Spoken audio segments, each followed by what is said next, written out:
We're pleased to have as our next speaker Joan Kennedy Taylor.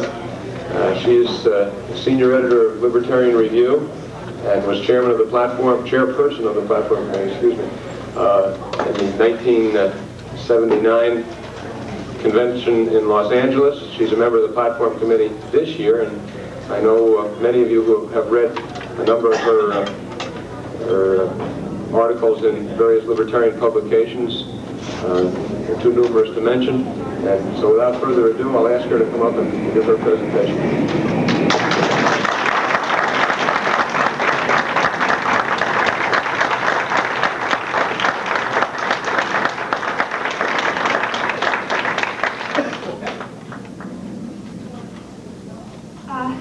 Some events that have occurred recently. You have to speak up. Maybe move the microphone closer. Okay, hello?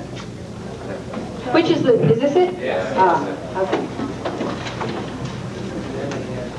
Events that have occurred recently, some of them have occurred even since I decided to give this talk, may make my subject seem to be even more pertinent than I'd intended. So I think I should start by informing you that this talk is going to be essentially a talk I gave at a Boston LP convention in the spring of 1979, which was long before the nominating and election campaigns of 79 and 80 had taken place. And it's worth emphasizing that I'm going to invite your attention to what happens within ideological movements.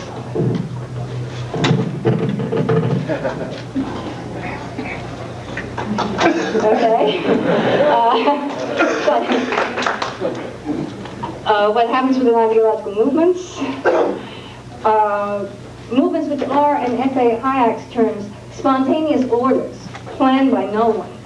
I'm not going to be discussing the structure of specific organizations like the political parties, which are within such a movement. I want to talk about a subject that I think the libertarian movement needs to pay attention to. The tension that historically always has existed between principle and diversity in intellectual movements. Throughout history, any time a social movement has started around ideas or a system of ideas, it has spawned splinter groups, each of which interprets the starting principles somewhat differently, each of which therefore has different ideas about strategy, and each of which then sees the others as abandoning principle. Lutheran Sunday school books used to have one of those tree charts in the end papers, for instance, showing the growth of the church from the time it was founded by St. Peter.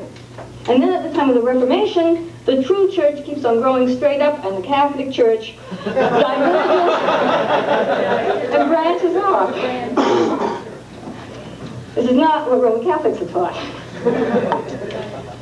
And communists often reserve their sharpest attacks for socialists, saying the good is the enemy of the best.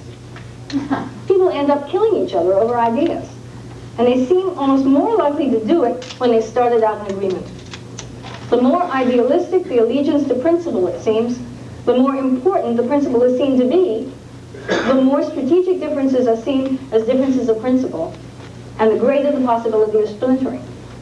Look at the history of Christianity, the history of Marxism, the history of what we might call the contemporary objectivist libertarian movement. Let me say at once, I'm not going to reveal the truth of how this can be avoided. I wish I knew. I wish I understood better why it happens in the first place. I do think it's something we should all pay attention to and try to analyze and understand. And the purpose of my talk here is to offer some of the preliminary thoughts that I've had and hope that other people will take it from there. My central observation is that a true ideological movement cannot be led or controlled. As an organization within it can, at least for a time. We can name individuals and organizations that have had profound impact on the content of such movements. We can even name individuals who have started them. But even the originators of ideology cannot control indefinitely how others apply it.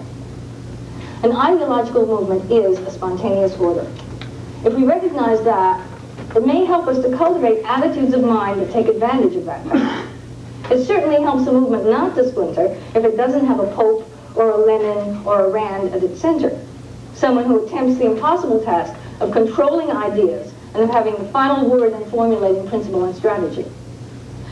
I'd like to suggest that libertarians, whose basic core value is political freedom and responsibility of each individual for his or her own life, are perhaps uniquely disposed to be open to the value of intellectual freedom and the diversity which is its inevitable accompaniment.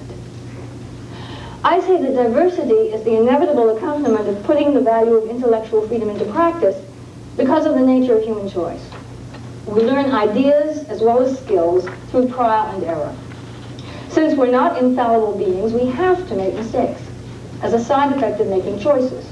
But also, since each of us has a unique history, each of us, even those of us who have been trained in the same school of thought, has different knowledge and different values. We may agree on principles, but they will have slightly different meanings for each one of us. Libertarians are especially aware of these facts. In any climate of freedom, a bewildering number of alternatives spring up for people to choose among. Economic freedom leads to an enormous number of consumer goods on the market. Free speech and a free press lead to the expression and publication of a myriad number of ideas. Obviously, then, we will be faced with diversity in the world of ideas if we get the world we're working toward. You cannot expect to promote freedom and simultaneously expect the day to arrive when everyone will agree on a few simple ideas. On the contrary, the libertarian, in advocating even more freedom than presently exists, when according to many things are confusing enough, can expect a future in which the variety of ideas and lifestyles available has increased. It seems clear, therefore, that we're not working to bring into being a world in which sameness and universal agreement will prevail. We're working towards a world in which people will differ from each other even more than they do today. Paradoxically, the more successful the spread of the libertarian political and economic philosophy becomes, the more it is put into practice, the more we can expect new arguments, disagreements, variations, and oppositions to arise. And people will feel passionately, as they do now, that some, maybe most, of these arguments, disagreements, and variations and oppositions are wrong. Perhaps we should give some thought now to the issue. How do we guard against the spread of ideas that we think are wrong? Must we choose between mobocracy on the one hand and dictatorship on the other? Between voting on what the truth is or suppressing what we see to be error? I think both of these seeming alternatives are to be rejected. Truth is not decided by votes, nor is it decided by fiat. It would seem that just as libertarians have rejected central economic planning, we have to reject central thought planning, however arrived at. What we should look for instead is an invisible hand, a spontaneous order, by means of which the truth emerges through each person's pursuit of value and principle and clarity. The great classical liberals were on the right track. In his inaugural lecture on the study of history, Lord Acton referred to the growth of scientific knowledge as a model for the development of ideas. And he said, if men of science owe anything to us, we may learn much from them that is essential. For they can show us how to test proof, how to secure fullness and soundness in induction, how to restrain and to employ with safety hypothesis and analogy. It is they who hold the secret of the mysterious property of the mind by which error ministers to truth, and truth slowly but irrevocably prevails. John Stuart Mill suggested that error ministers to truth by colliding with it, when he wrote, quote, "The peculiar evil of silencing the expression of an opinion is that it is robbing the human race, posterity as well as the existing generation. Those who dissent from the opinion still more than those who hold it. If the opinion is right, they are deprived of the opportunity of exchanging error for truth. If wrong, they lose what is almost as great a benefit, the clearer perception and livelier impressing of truth produced by its collision with error." End of quote. Now, how can I say that truth prevails when a look at history shows us the flourishing of destructive ideas? An advocate of the libertarian political philosophy might be tempted to say that the United States, for instance, could have been better off without the free circulation of statist concepts that led directly to the heavy burdens of taxation and bureaucracy which weigh on us today. But when we look more closely, we see that part of the truth prevailed. The terrible injustice of slavery and later of state-mandated segregation created a strong reaction, which in turn led to other injustices, but at least we don't have slavery anymore, even though it was sanctioned by John Locke and practiced by some of the men whom we call our founding fathers. Because we choose, we make mistakes. To combat mistakes, we have to be free to choose, to learn, to refine, to change our minds. Whether it is dealing with abstract ideas, or lifestyles, or art, there is a psychological attitude, a state of mind that assumes the importance of freedom and of individual thought processes. Since much of the thinking about this state of mind has been done by classical liberals, I'd like to call it the classical liberal mind. What are some of its characteristics? It is at home with the consequences of putting the libertarian political ideal into practice, which means it is at home with diversity. The classical liberal state of mind is that cast of mind that always respects the thinking processes of others and the right of others to disagree. Not only respects, but indeed welcomes disagreement, feeling helped rather than threatened by other people's freedom. In dealing with other people's ideas, the classical liberal state of mind looks primarily at the mental processes by which these ideas are arrived at, rather than at the particular conclusion reached.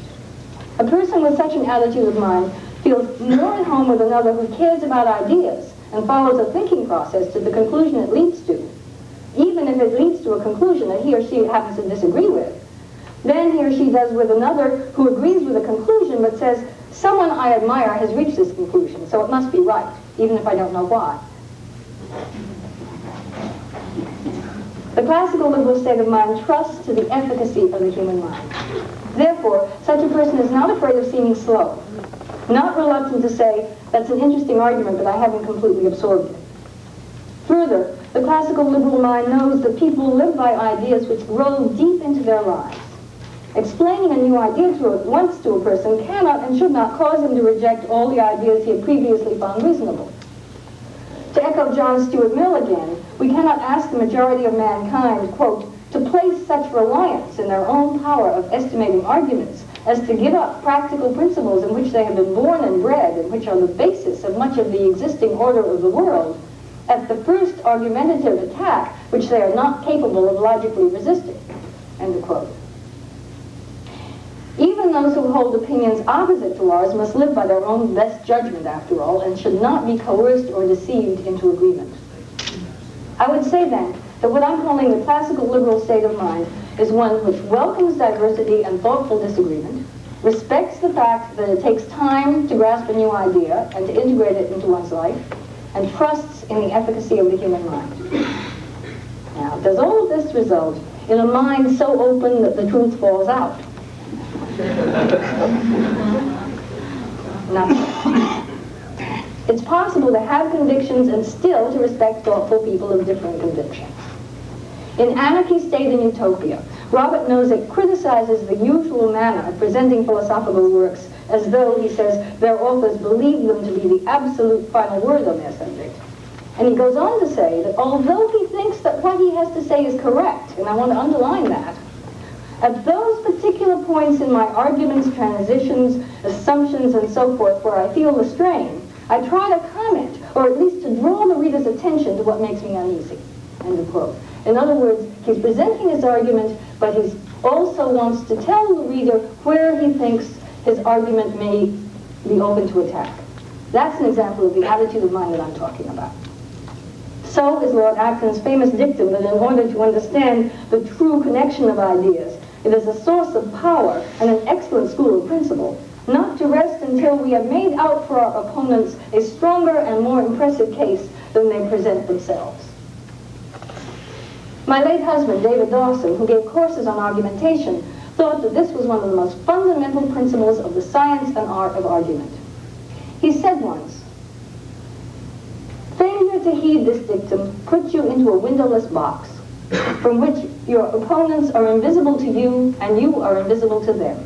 I speak here, he said, of intellectual visibility. You waste your eloquence on each other much as people on ships in the night, attempting to scream through the turbulence of a storm. You know he is talking, he knows you are talking, and neither can understand the other. Why? Because what has been forgotten is that argument has two ends. It begins in your mind, where of course it must be clear, but the act is not complete until it passes from your mind to his. It must be clear and comprehensible there also, or the argument dies in the moment of being born. The dictum is that you put your opponent's argument in terms known to him, in a way natural to him. You think out his argument for him, as positively and favorably as you can, and then you set about refuting it in terms he can follow. You never forget that what is clear to you may never before have been heard by him. That the way you habitually define a certain term may seem so much gibberish to him. You do not forget that his knowledge may not equal your own. His motives in knowing something may not be the same as yours. His reasons for holding a position will not be as evil in his eyes as they may be in yours. You never forget that men do not take positions saying to themselves as they do, I do this out of perversity and because I hate men and want to be evil. They take positions because they have some reason, or wish, or belief, or yearning, or evidence which tells them that it is good. It is up to you to find out how they tell themselves that it is good. Only then can you reach them. That's the end of the quote. In other words, paying attention to the principles of communication as distinguished from the principles you are trying to communicate requires that you tie your argument to what your audience already knows and accepts. To do this is not to water down strongly held convictions. On the contrary, Lord Acton's dictum is stating that strongly held convictions can coincide with the admission that one's argument may have some weaknesses, and that the argument of one's opponent has some strengths. Since such admissions, when valid, cannot help but bring us closer to the truth, they are a crucial element in the thought processes of the classical liberal mind. A partial and one-sided presentation of an idea may persuade the gullible, but it will not instruct the thoughtful. In this respect, I'd like to offer one more example from John Stuart Mill's essay on Coleridge. He wrote that, quote, antagonist modes of thought are as necessary to one another in speculation as mutually checking powers are in a political constitution. A clear insight, indeed, into this necessity is the only rational or enduring basis of philosophical tolerance, the only condition under which liberality in matters of opinion can be anything better than a polite synonym for indifference between one opinion and another. It's important for us to remember that. Tolerance is not indifference. It is a recognition of the need for us to stay mentally active in our opinions. But the classical liberal state of mind requires that one's thinking receive constant effort and attention and revision. It won't do to say, I thought this out 15 years ago, so I don't have to think about it anymore. Those who seek the truth can fall victim to the temptation to stop too soon, and can make the mistake of assuming that intellectual honesty requires the construction or adoption of a closed system. All of us need to systematize our ideas in some way in order to live by them. But it's easy to stop examining the relation of ideas to reality and to apply doctrinaire tests instead. To measure new ideas by the system rather than by their degree of truth. From here, it's but a step to the attempt to keep control of an ideological movement as if it were an organization that can be directed and led rather than a spontaneous order. The doctrinaire desire to preserve the ideological system leads to the attacking of dissenters. History shows us that this is almost all ideological movements. Christianity, Islam, Marxism, objectivism, all have attacked dissenters as traitors, and all have fragmented into subsystems as a result. Even in the contemporary women's movement, which is in principle non-hierarchical, while some feminists do welcome diversity, feminist women have been attacked as being too successful, too outspoken, media stars. Some feminists are egalitarian to the point of bullying or trashing women who become well-known. The essence of trashing, as an article in Ms. Magazine pointed out, is that what is attacked is not one's actions or one's ideas, but oneself. You are isolated from your friends as they become convinced that their association with you is similarly inimical to the movement and to themselves. Any support of you will taint them. Sad thing is, the trashing only works on those who are not traitors, but who genuinely care about the system and its group of adherents who are rejecting them. As Joreen, the author of the Ms. article on trashing, goes on to say, It was my very need for feminism and feminists that made me vulnerable. I gave the movement the right to judge me because I trusted it. She quotes another feminist, Anselma Del Olio, who describes such personal attacks as rage masquerading as a pseudo-egalitarian radicalism. The opposite of a classical liberal state of mind, then, is a doctrinaire state of mind that threatens or bullies or tries to destroy those who question or otherwise seem to threaten the accepted system of ideas. Such a state of mind has not been unknown in objectivist and libertarian circles. Those of us who were involved with the early proponents of the philosophy of objectivism when it centered in the Nathaniel Branden Institute have witnessed this form of rage, masquerading in that case not as a pseudo-egalitarian radicalism, as in the women's movement, but as an almost religious adherence to a closed system of ideas that could not be questioned, and an almost religious devotion to the personalities of its major spokespeople. The ad hominem argument is the essence of trashing, and it is an argument directed against the character of the person holding a position rather than against the position itself. It's essentially not an argument, but an attitude of blame. Where the classical liberal state of mind is aware of the pitfalls of ad hominem arguments and intends always to avoid them, the doctrinaire state of mind considers that if you don't blame those whose position you consider wrong, then you're being a moral relativist. I remember a discussion of argumentation once in which a student of objectivism insisted that if a liberal found anything at all good to say about the public schools, the only proper retort was, "So you believe in slavery?" Any milder statement or exploration of the opponent's point of view would, to such a view, abandon principle and avoid the central issue, because slavery is the essence of tax-supported institutions, the slavery of the taxpayer, that is. This attitude of blame is what finally flowered, if that's an appropriate word, into the trashing of Nathaniel Branden and whoever would buy his books in objectivist circles some 10 or 12 years ago. What is wrong with blaming those whose position you find erroneous? I do not suggest that there are no positions so morally repugnant that one may blame the person that holds them. Only a psychotherapist has any conceivable obligation to enter into a serious discussion with a person advocating rape or murder or the slave trade. I do suggest that blaming someone because his thinking processes lead him to a different position from yours is a doctrinaire, rather than what I'm calling a classical liberal approach. If the conclusion is the result of faulty data or faulty mental processes, it is up to you to show those faults. If you can't, why blame your opponent? Could it be because if you didn't, you'd feel obliged to blame yourself for not being a snappier arguer? Or might it be that you just don't want to take the time and the effort to explain all the ins and outs of your position and prefer to hold that it should be obvious to any right-thinking person? I think we can add another characteristic to those of the classical liberal state of mind.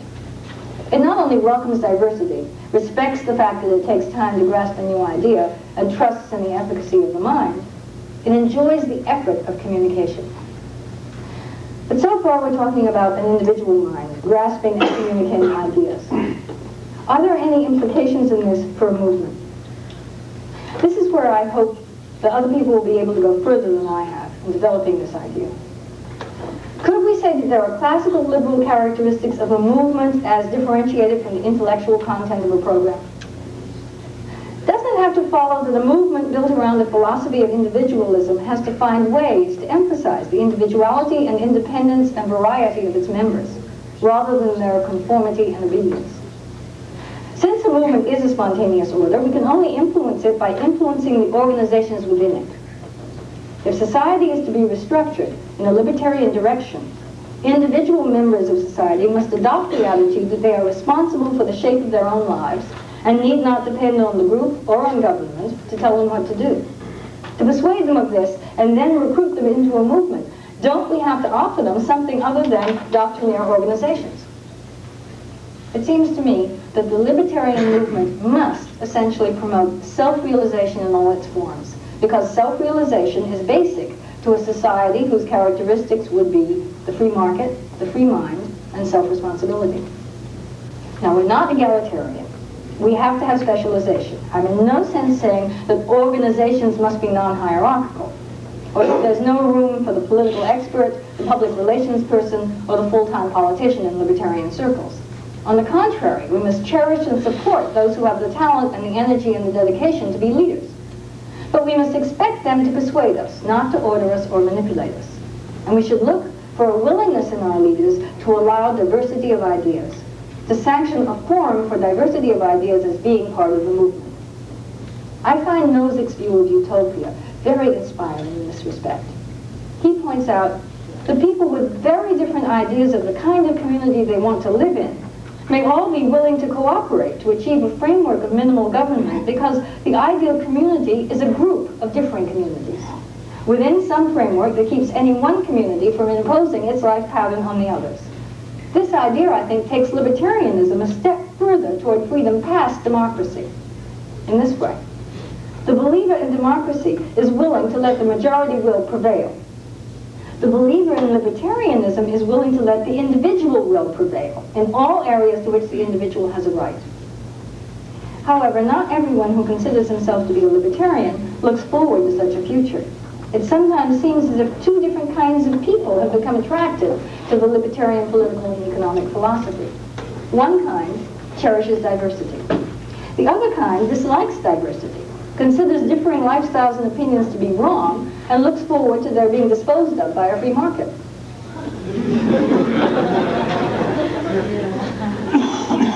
I've always been of the first kind.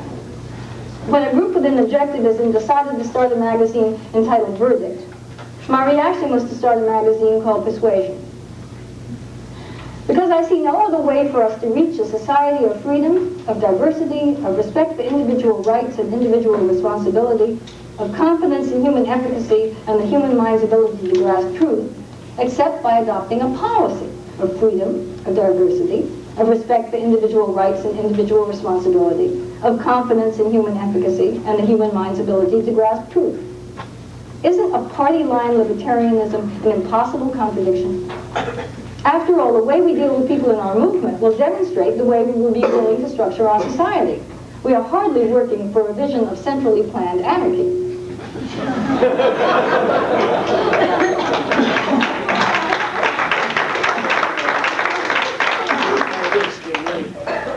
But we have to be willing to accept the fact that the path of freedom is neither a predictable one nor one of guaranteed safety. It's as scary as the free market. So I'd like to close with a quotation from the preface to Anarchy, State, and Utopia. Intellectual honesty demands that, occasionally at least, we go out of our way to confront strong arguments opposed to our views. How else are we to protect ourselves from continuing in error? It seems only fair to remind the reader that intellectual honesty has its dangers. Arguments read perhaps at first in curious fascination may come to convince, and even to seem natural and intuitive. Only the refusal to listen guarantees one against being ensnared by the truth.